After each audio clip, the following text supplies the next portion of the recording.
Let's take a look at position relative, absolute, and fixed. In order to understand that, we are first going to create a div, and inside of this div we have two other divs. Our first div is going to have the class container. Our second div is going to have the class subcontainer1, and our third div is going to have the class subcontainer2. So we basically have three divs right now. Let's give them a background inside of CSS. First of all, we'll target our normal container and give it a width of 500 pixels and a height of 500 pixels and a background color of aquamarine, for example. Now we'll target our subcontainer1. We'll give that one a width of 100 pixels and a height of 100 pixels and a background color of yellow, for example.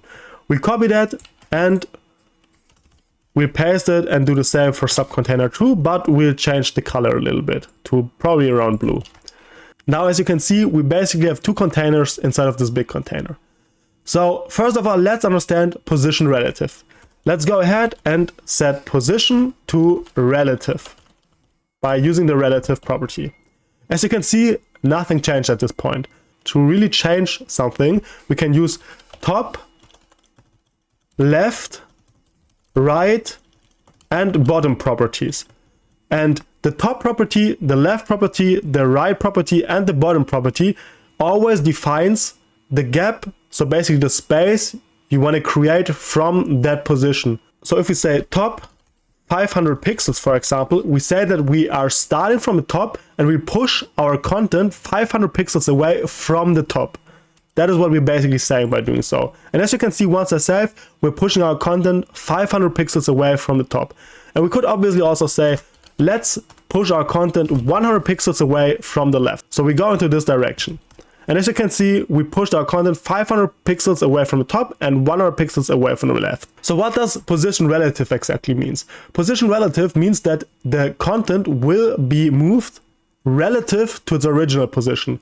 Our original box was right here, and we said, okay, this is the original position. Now we'll move it 500 pixels away from our original position down here and 100 pixels from the left from the original position. So this basically means position relative always moves the content away from the original position, so basically relative to the original position. Let's replace 500 pixels with 100 pixels, for example, to have a better visualization. Now we could, for example, say that I want to move my second container relative to its original position as well. So we could again say position is equal to relative, and now we want to move it 100 pixels away from the top, for example. And this is basically the result. What if we change position to absolute though? As you can see, now we are right here. So what is the difference between relative and absolute? Absolute always takes the next parent element that has position relative, which is in our case the container. So if we go in here, we have this container that has position relative right now, as you can see right here.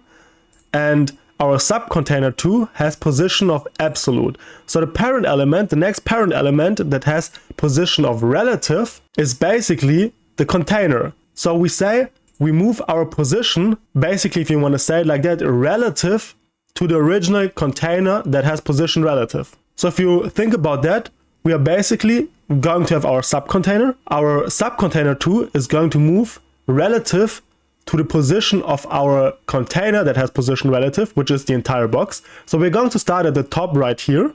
And now we are saying go 100 pixels down from the parent element, so basically our container. And now if we would say go to the left for 100 pixels, for example, we go to the left relative to our parent element for 100 pixels. So if we're basically setting this to 0 and this to 0, we will exactly start at the top left, because that is where our parent element is basically starting. So if we would set this one to position absolute and say go down 100 pixels, the same would actually happen, because the subcontainer is also the child of our regular container.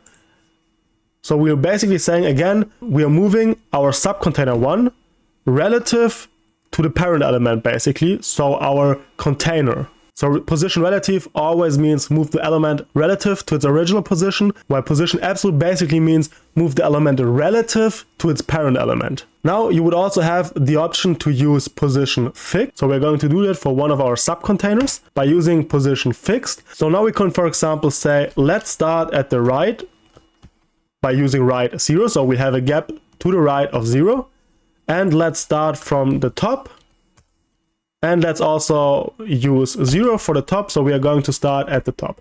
And as you can see, position fixed basically always refers to the position on the screen. So no matter what I do with the screen, it's always going to stay at the top right, even if I would like scroll down, for example. So imagine I would probably have another container, another div of container, so I could scroll. And as you can see, even if I scroll, let's make some more.